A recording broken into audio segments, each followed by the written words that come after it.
Conscient de l'adhésion massive des populations à sa politique sociale agissante et à son programme de formation et d'intégration socio-professionnelle progressiste, l'association Génération pour la Concorde et Action Politique Capo multiplie les démarches pour garantir et maintenir son élan sur le terrain, recherchant ainsi et de manière continuelle des solutions efficaces et durables aux problèmes non seulement des jeunes, mais aussi et surtout à la santé et à l'assainissement.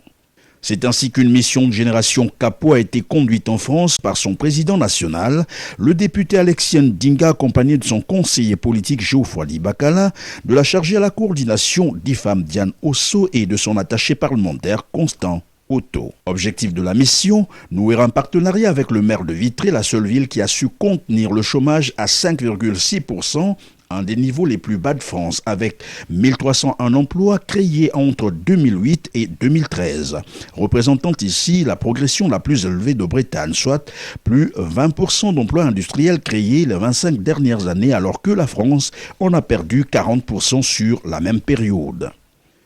Vitré, vous le savez bien, est une communauté d'expérimentation et d'innovation sociale fondée sur la valorisation de bonnes pratiques.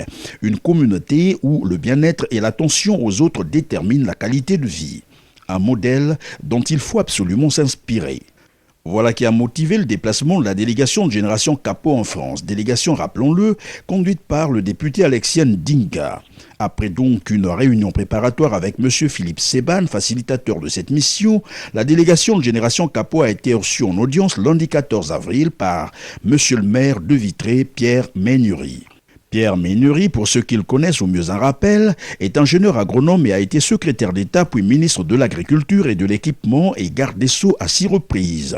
Maire de Vitré en Ille-et-Vilaine depuis 1977, Pierre Ménury est aussi député depuis 1973 sous la bannière de l'UDF puis de l'UMP dont il est d'ailleurs aujourd'hui vice-président. Il n'a cessé de siéger dans l'hémicycle que lorsqu'il a occupé des fonctions gouvernementales. Enfin, une audience de plus d'1 heure 30 minutes au cours de laquelle le député Alexien Ndinga, président de Génération Capo et sa délégation ont présenté leur association et comment contenir le chômage des jeunes avant de solliciter l'expérience de Pierre Ménury qui n'a pas manqué de rassurer la délégation de Génération Capo sa disponibilité, mettant à leur disposition les outils qui lui ont permis de faire de la ville de Vitré une exception française avec un taux de chômage à 5,6%. Vitré est une ville très industrielle, un bassin d'emploi de 80-100 000 habitants, qui a un taux de chômage faible, un dynamisme industriel, et je crois des initiatives qui peuvent intéresser la ville de Pointe-Noire. Je pense en particulier à la formation des jeunes, à la possibilité d'avoir une délégation d'apprentis d'Auteuil, ou sur les problèmes d'assainissement et de coopération technique. Chef d'entreprise, Pierre Ménury a fait asseoir sa politique de développement local sur 4 points essentiels, notamment la formation des jeunes, la santé, l'assainissement de la ville et la création d'entreprises, a-t-il confié à la délégation Génération Capo. Une politique qui cadre évidemment avec les objectifs visés actuellement par Génération Capo en tant qu'association politique qui se veut désormais représentative dans différents conseils départementaux et municipaux au Congo-Brazzaville. Un moment d'échange fructueux, vous en doutez, avec cet homme d'État français qui a exprimé à la délégation de Génération Capo sa disponibilité à l'aider dans la recherche des solutions, notamment dans l'amélioration des conditions de vie des populations de la ville de Pointe-Noire, qui abrite aujourd'hui le siège national de Génération Capo. Dans cet élan de coopération, Pierre Ménury a en outre initié une visite guidée de la maison de l'emploi, de l'entreprise et de la formation située en plein cœur de la ville de Vitré, un outil fondamental à la réussite de la gestion locale. Elle regroupe 11 structures sous un même toit, notamment le pôle d'emploi, la chambre des métiers, la mission locale, le centre d'information et d'orientation, le service d'insertion, la chambre d'agriculture, bref, le tout sous une direction unique d'un chef d'entreprise, Dominique Longlois. C'est une maison qui regroupe 11 acteurs en lien avec l'emploi, l'insertion, la formation et notamment toutes les structures qui s'occupent des entreprises sur le territoire. Notre métier, c'est de proposer à des gens qui sont en recherche d'emploi les offres d'emploi qui nous sont proposées par les entreprises du territoire. S'ils ne correspondent pas, l'idée c'est de leur proposer des formations pour les adapter à ce qui est recherché par les chefs d'entreprise.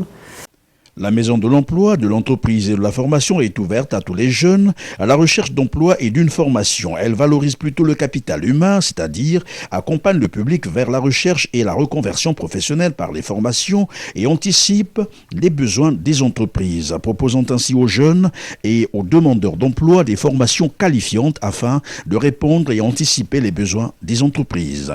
Une visite qui a vraisemblablement retenu l'attention du député Alexis Ndinga qui fait aussi de la formation des jeunes son cheval de bataille. Au sortir de cette visite, la délégation de Génération Kapo a repris le TGV pour Paris avant de poursuivre son programme de travail le mercredi 16 avril 2014 à Orléans, dans le Loiret, où elle a été rencontrer les responsables de l'association Aide à l'équipement scolaire et culturel, AESCO. Une autre séance de travail qui intègre parfaitement l'action politique du député Alexis Ndinga car elle a permis en outre de faire un rapprochement sur les problématiques tant en France qu'au Congo sur le décrochage des jeunes, l'oisiveté, l'adéquation formation-emploi et surtout l'insertion et la formation continue.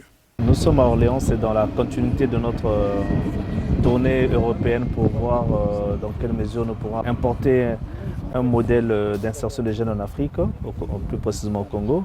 Donc on est venu voir ici avec l'association AESCO qui fait ses preuves de l'insertion des jeunes pour voir avec eux comment nous pourrons aussi profiter de leur expérience afin que les jeunes de Pointe-Noire puissent en bénéficier. Donc nous avons parlé avec eux de la possibilité de mettre en place un système, surtout pour un système de référents pour les jeunes qui sont à la recherche des stages. Nous avons ces gros problèmes chez nous. Moi, en tant que chef d'entreprise, j'en reçois beaucoup les demandes de stages et ce n'est pas toujours évident de prendre tout le monde. Donc aujourd'hui, les statistiques des demandeurs de stage sont tellement importantes que nous sommes obligés de chercher des voies et moyens dans d'autres structures pour accueillir ces jeunes. Donc ils nous ont parlé de ce qu'ils font, le système de référents qui est très intéressant à importer chez nous et nous allons suivre leurs conseils afin de satisfaire les jeunes. Au terme de cette deuxième audience, les animateurs de l'AESCO, parmi eux des compatriotes congolais, ont exprimé leur disponibilité à apporter leur savoir-faire sur place à Pointe-Noire. Un autre aspect de la mission a porté sur l'expérience culturelle de la ville de Vitré, dont l'organisation, bien entendu, de son carnaval Guéluron, qui se tient chaque année dans cette ville et à cette période. Le but du carnaval de Guéluron, c'est de procurer de la joie et du bonheur. Nous sommes tous des bénévoles, avec les Guélurons et les Guéluronnes. Entrer dans une bonne école, il faut que les idées fusionnent. Et même si on rigole, on n'est pas frivole. Dans tous les ateliers, cela bourdonne, badigeonne et confectionne. Et cela fait des mois que l'on s'y donne.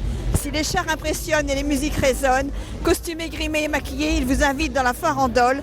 Applaudissez les Guélurons et les Guéluronnes, mais surtout les bénévoles. Un moment de détente, de distraction et de découverte pour l'ensemble de la délégation de Génération pour la Concorde et Action Politique Kapo. Une mission dont l'intérêt, vous l'avez compris, était la mise en place d'une plateforme de coopération et d'assistance technique, d'autant plus que Génération Kapo se veut apporter des solutions efficaces et durables en matière d'assainissement de la ville de Pointe-Noire, mais aussi et surtout l'insertion socio-professionnelle des jeunes, s'inspirant bien entendu du modèle vitréen et de l'AESCO.